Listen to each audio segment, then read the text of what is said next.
Hello guys, ಹಾಗೆ ಮನೇಲಿ ಕೂತು ಕೂತು ಬೋರ್ ಆಗ್ತಾಯಿತ್ತು. ಹಾಗೆ ಮಳೆ ಬರ್ತಾಯಿತ್ತು, ಜೋರಾಗಿ ತಂಪಾದ ಗಾಳಿ ಬೀಸ್ತಾಯಿತ್ತು. ಹಾಗೆ ದೇವಸ್ಥಾನಕ್ಕೆ ಹೋಗಿ ಬರುವ ಅಂತ ನಾನು ಅಮ್ಮ ದೇವಸ್ಥಾನಕ್ಕೆ ಹೋಗ್ತಿದ್ರು. ಯಾಕಂದರೆ ನಮ್ಮ ಮನೇಲಿ ಹತ್ರ ಫುಲ್ ಕಾಡು. ಹಾಗೆ ಇಲ್ಲಿ ಎಷ್ಟೋ ದಾರಿಯುದ್ದ ಫುಲ್ ಕೆಸುವಿನ ಎಲೆ ಪತ್ರೊಡೆ ಮಾಡ್ತಾರಲ್ಲ, ಹಾಗೆ ಅದೆಲ್ಲ ನೋಡ್ಕೊಂಡು ಹೀಗೆ ನಡ್ಕೊಂಡು ಹೋಗ್ತಾಯಿದ್ರು. ಆಮೇಲೆ ರೋಡೆಲ್ಲ ಸಿಕ್ತು. ಹಾಗೆ ದಿಯಾ ಕೂಡ ದೇವಸ್ಥಾನಕ್ಕೆ ಹೋಗಿ ಮನೆಗೆ ರಿಟರ್ನ್ ಆಗ್ತಿದ್ಲಾಗ ಅವಳ ಅಮ್ಮ ಹೋದರು. ದಿಯಾ ನಮ್ಮೊಟ್ಟಿಗೆ ದೇವಸ್ಥಾನಕ್ಕೆ ವಾಪಸ್ ಪುನಃ ದೇವಸ್ಥಾನಕ್ಕೆ ಬಂದಳು. ಇದು ಶಿವನ ದೇವಸ್ಥಾನ. ನಾನು ಚಿಕ್ಕ ವಯಸ್ಸಿಂದ ಈ ದೇವಸ್ಥಾನಕ್ಕೆ ಹೋಗ್ತಾ ಇದ್ದೇನೆ.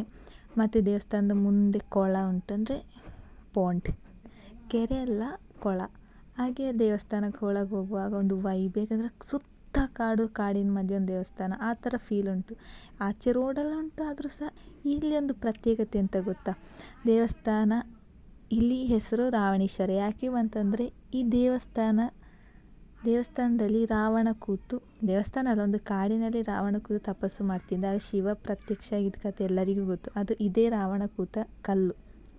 ರಾವಣ ಮುಂದೆ ಇಲ್ಲಿ ಗುಹೆಯಾಗಿ ಉಂಟಲ್ಲಿ ದುಡ್ಡು ಹಾಕ್ತಾರೆ, ಅಂದರೆ ಕಾಣಿಕೆ ಹಾಕ್ತಾರೆ.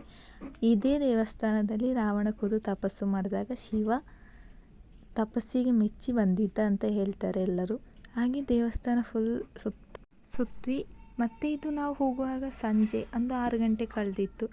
ಹಾಗೆ ಇಲ್ಲಿ ಸ್ಟ್ರೈಟ್ ಹೋದ್ರೆ ಅಲ್ಲಿ ಒಂದು ದೇವಸ್ಥಾನ ಇದೆ. ಅಲ್ಲಿ ಹೋಗೋದಿಲ್ಲ, ಕಡಿಮೆ ಹೋಗೋದು. ಅಂತ ನಾನೊಂದೇ ಸಲ ಹೋಗಿದ್ದೆ ಇಷ್ಟು ವರ್ಷದಲ್ಲಿ.